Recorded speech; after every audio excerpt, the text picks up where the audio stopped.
Assalamualaikum warahmatullahi wabarakatuh. Apa kabar anak-anak ustazah semuanya? Ayah, bunda, semoga kita semua dalam lindungan Allah Subhanahu wa Ta'ala, sehingga kita dapat melanjutkan aktivitas kita, terutamanya kita sebagai seorang pelajar, melanjutkan kembali pelajaran walaupun lewat daring dalam jaringan. Baik, hari ini kita akan belajar tentang hukum bacaan nun sukun atau tanwin. Sebelum kita mulai pembelajaran, kita berdoa dulu ya. Baik, kita mulai. Bismillahirrahmanirrahim. Rabbi zidni ilma warzuqni fahma.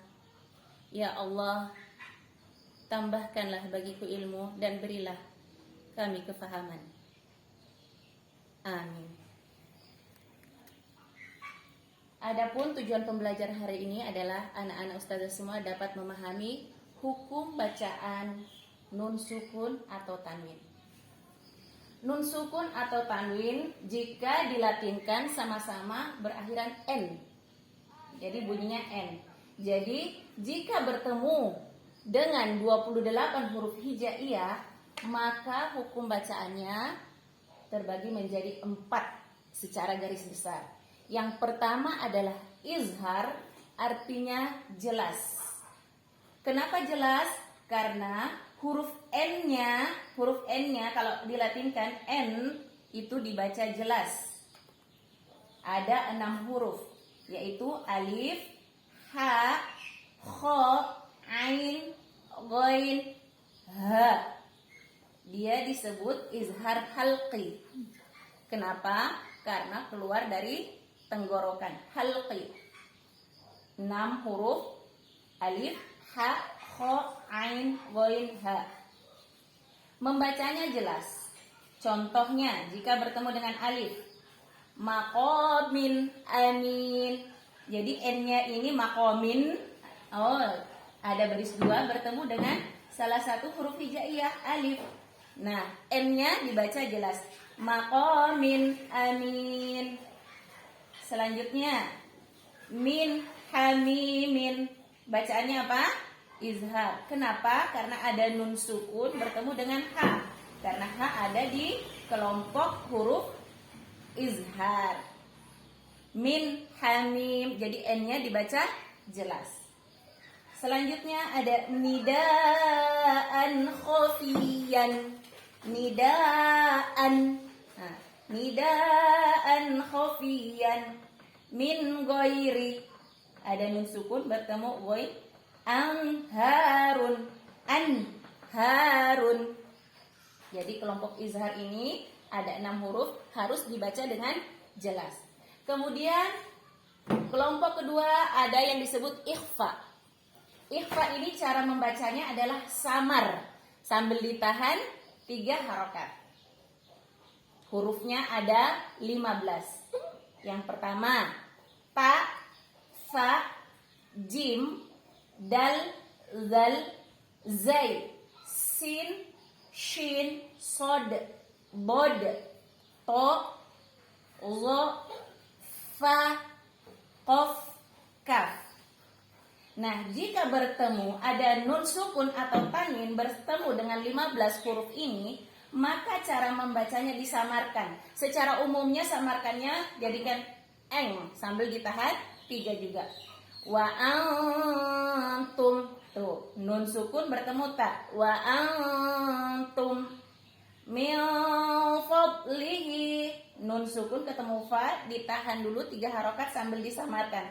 N-nya tidak boleh jelas, bukan min, tapi min fad. Bibirnya siap mau bilang fa. Min fadlihi nafsin syai'a zillan zalila min qablikum. Nah, kalau nun sukun bertemu qaf itu ikhfa'nya kuat ya. Min qablikum. Nah, dan contoh lainnya yang jika ada nun sukun atau fathatain, kasrotain, domatain ini bertemu salah satu huruf ini, maka cara membacanya adalah samar dan ditahan 3 harokat. Selanjutnya kelompok ketiga disebut iqlab. Iqlab itu artinya mengubah. Mengubah suara N diubah menjadi M. Nah, hurufnya hanya satu. Satu-satunya adalah huruf ba. Bagaimana contohnya dalam kalimat? Min ba'di dibaca min sambil agak bindeng gitu ya. Min ba'di. Min ba'di. Kenapa? Karena ada nun sukun bertemu ba. Yambaghi. Loh, kok disamarkan? Ya, karena diubah suara N, harusnya yanbaghi karena ketemu ba. Suara N-nya diubah menjadi M. Yambaghi alimum bima. Ada domatain bertemu dengan ba. Alimum bima. Nah, untuk iqlab ini karena hurufnya cuma satu, insya Allah mudah ya. Selanjutnya kelompok keempat ada idgham. Idgham itu artinya melebur, ya. Melebur tergantung huruf yang ada di hadapannya. Nah, idgham ini terbagi dua lagi. Ada idgham bi gunnah, ada idgham bila gunnah. Idgham bi gunnah itu artinya melebur dengan dengung. Hurufnya ada 4, yaitu ya, nun, mim, waw. Disingkat yanmu. Nah, kalau bertemu dengan huruf ini, nun sukun atau tanwin ini bertemu ke 4 huruf ini, maka huruf N-nya langsung melebur ke huruf yang ada di hadapannya. Jika di hadapannya ya, maka langsung menjadi ya. Nah, jika di hadapannya waw, maka huruf N-nya berubah menjadi waw. Itu disebut idgham bi gunnah. Masuk melebur dengan berdengung. Nah, bagian yang keduanya adalah bila gunnah. Artinya melebur tanpa berdengung. Hurufnya hanya ada 2. Lam dan ro, disingkat lari. Kenapa lari? Dia nggak mau lama-lama. Nah, bila gunnah, masuk atau melebur tanpa berdengung. Baik, dalam contoh kalimat ini ada waman ya'mal, berarti ini termasuk kelompok apa ya? Ada nun sukun bertemu ya. Ya ada di sini, berarti kelompok idgham bi gunnah. Bagaimana cara membacanya? Suara N hilang, melebur ke huruf yang ada di depannya, yakni suara huruf ya. Wa may ya'mal, ditekan kuat ya. Wa may ya'mal, meleburnya kuat lagi. Wa may ya'mal. Kemudian ada nun sukun bertemu waw. Waw di sini berarti idgham bi gunnah juga, melebur huruf N-nya. N-nya tidak terbaca tapi melebur menjadi waw. Miwa, jadi wa-nya kuat ya. Miwaraihim. Kemudian ada contoh nun sukun bertemu lam, berarti kelompok bila gunnah. Artinya lamnya melebur tapi tidak berdengung, gak boleh lama-lama. Yubayyin lana, yubayyin lana. Yang penting ini sudah berubah menjadi L, langsung sebut huruf yang di depannya. Yubayyin lana mir rabbihim. Nun sukun bertemu ro, berarti bacaan idgham bila gunnah. Mir rabbihim, gak boleh mir. Nah, itu salah ya. Yang betul mir rabbihim. Selanjutnya kita akan belajar contoh bacaan yang ada di tilawati.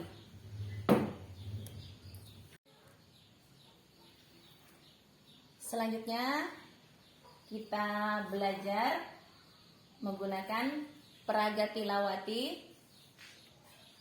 Baik, ini adalah tilawati 5 halaman 1.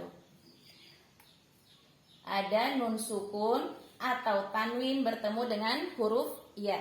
Masih ingat jika bertemu huruf ya berarti bacaan idgham bi gunnah. Betul, artinya melebur atau masuk dengan dengung. Baik, cara membacanya huruf nun ini melebur ke huruf ya. Ada warna merah, gampang ya. Bismillahirrahmanirrahim. Perhatikan bismillahnya ya. Rohim, haknya tipis, kemudian menyebut i seperti senyum. Rohim. Yang tenang. Sekali lagi. Bismillahirrahmanirrahim. Nun sukun atau fathatain, kasrotain, domatain bertemu ya.